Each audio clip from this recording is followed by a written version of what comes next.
Hello, Manong George here, and for today, pag-uusapan natin, UK Nursing Salary Exposed. Ang hindi mo inaasahang katotohanan. Real talk.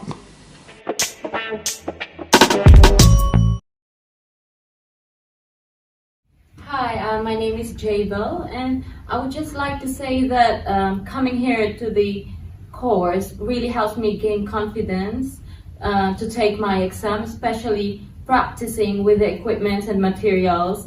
It feels like I'm at the OSCE Center taking my exam.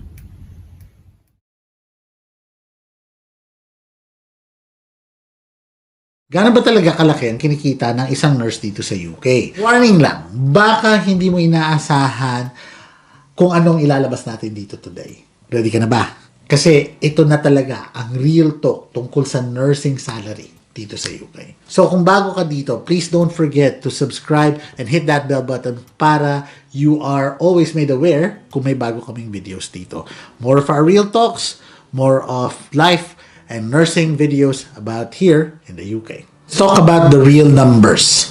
Okay, alam natin naman lahat na maraming napapadpad dito sa UK dahil sa promise na mas mataas ang sahod. Pero magkano ba talaga as of the moment? So starting nurses on average would get a salary between £28,000 to £34,500 annually. Unfortunately, for most NHS trusts, hindi laging kinakount ang experience mo. Even though matagal ka ng nurse sa Pilipinas or abroad even, kahit sa Middle East. But there are some that actually do. Now, kung ikaw ay mapalad na punta sa mga trust na yun, why not leave a message down below at sabihin nyo naman sa amin, pabulong, saan ba yung mga trust na yan para ma-share natin. Of course, iba-iba din ang offers. Sa private sectors, sometimes they can tend to be higher than the NHS. However, you have to consider a lot of things, hindi lang yung ang bayad sa inyo. Bakit? Remember, marami pa ring variables like the overtime rates or even special allowances. So make sure binasa mo yung buong kontrata mo, hindi lang yung sa sweldo. Things can get exciting pretty quick. Paano yun? Once you get promoted. So, it is possible na ma-promote kagad dito sa UK. Yun naman ang kagandahan. So, pwedeng magsimula ka sa, pag na-promote ka na sa £35,300 per year, that can go up to £57,000 per year. Or even more, depende kung nasa NHS ka or nasa private sector ka. Pero wait, may dagdag pa yan. Hindi lang salary ang labanan dito. Kasi think about the professional growth. Magkakaroon ka ng mga trainings, study days kung tawagan dito, or even the chance to further enhance yourself with free education. Lalo na with the NHS, they offer good professional career growth, so you can take advantage of that. Now, let's talk about benefits. On a whole, lalo na sa NHS, sick leave can be as much as 6 months full pay. Maternity leave, ganun din, 6 months full pay and then nagsastagger after the 6 month. Pero pwede nga maternity leave extended up to 12 months. Karing standard na 35 annual days na leave. Standard yan with 8 bank holidays in a year sa UK. Standard yan sa NHS sector. Sa private sector naman, that might be different kasi they might offer naman private health insurance or other forms of private insurances na hindi naman available sa NHS. So again, when you look at your offer or you're comparing offers, NHS, private sector, look at the benefits kasi it might not fit kung ano yung plano mo or you might find na yung isa pala mas favorable sa situation mo. Gusto mo ba ng extra £15 free sa iyong padala? Then let me walk you through kung paano yan with Taptap Send. So first of all, download the Taptap Send app either on Apple Store or Google Play. Input your details including your country and your phone number.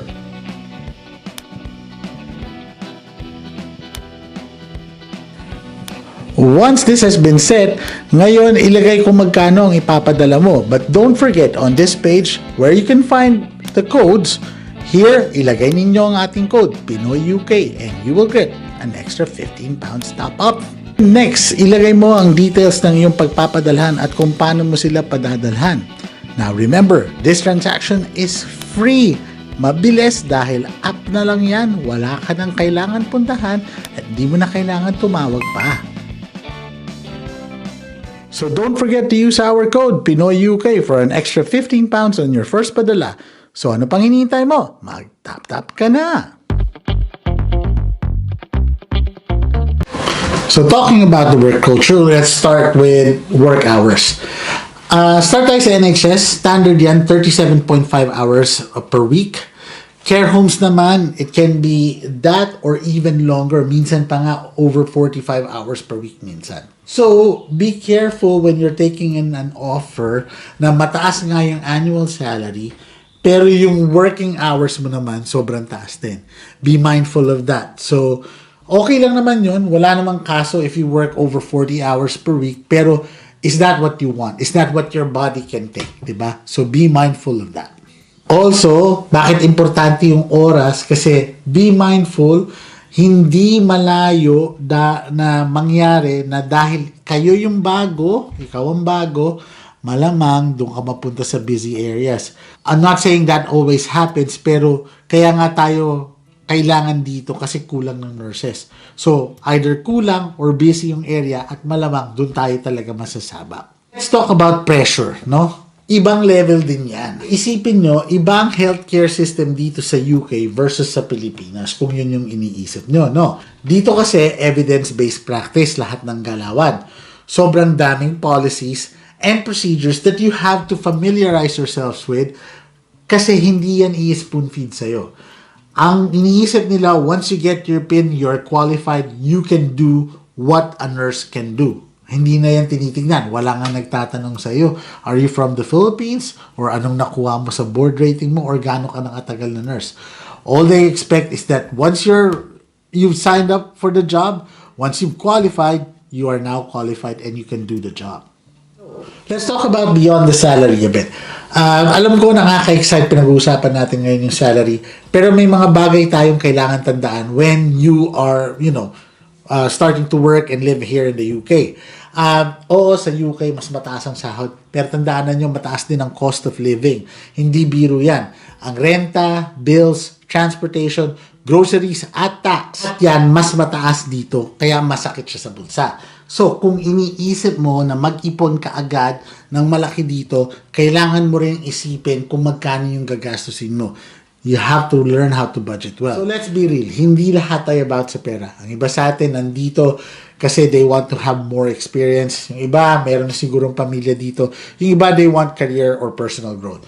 Pero alamin mo rin yung challenges, alamin mo yung work culture, kung paano makisama sa mga local British colleagues natin or pati na rin sa ibang nationalities. Now, if you look at it, may ibang bansa that would offer a better financial remuneration kasi nga, as I've told you, dito sa title na to, which we're talking about money, about salary. Pero at the end of the day, hindi lang naman pera talaga lahat kasi there are so many Filipino nurses that have made a living here dito sa UK and are thriving. Siguro, hindi lang marami yung mahilig mag-social media na pamahagi sa lahat na, yung mayaman kami. But at the end of the day, the real talk here is, meron din nagsastruggle sa UK. Kasi as a whole, ang nurses, lalo na sa NHS, which is the biggest employer of nurses dito sa UK, NHS nurses have gone on strike. So meron din talagang issue about it. There's no way of hiding from that. But ikaw na bago, you just have to be mindful of this so you can make the right choice. Kung para sa ibang UK. Yung sweldo ba ng UK is enough for you. Ang UK ba is a good stopgap ngayon bago ko mag-US or Australia or New Zealand? That's the choice you have to make and don't always compare yourself sa journey ng iba kasi baka hindi naman kayo parehas ng mga variables. Okay? That's the truth behind UK nursing salary. Sana ay nagbigay kami ng onting clarity and naging eye-opener ito para sa inyo. Comment down below kung ano yung nararamdaman nyo after hearing all these. Sana hindi naman lang kayo heartbroken. Pero, I mean, we've opened some truths here. So, sana meron din naman parang realizations para sa inyo. Pero, don't worry. Gusto namin marinig ang mga stories nyo. You can join our Facebook group. Head down to Facebook, Filipino UK Nurses. We are 37,000 strong. And it's a very active active group. You can engage with us. There's no such thing as a silly question. And for any questions about Filipino UK nursing, then please always remember, Manong knows. Manong knows best, put your worries to rest when staying in the United Kingdom. Manong knows best.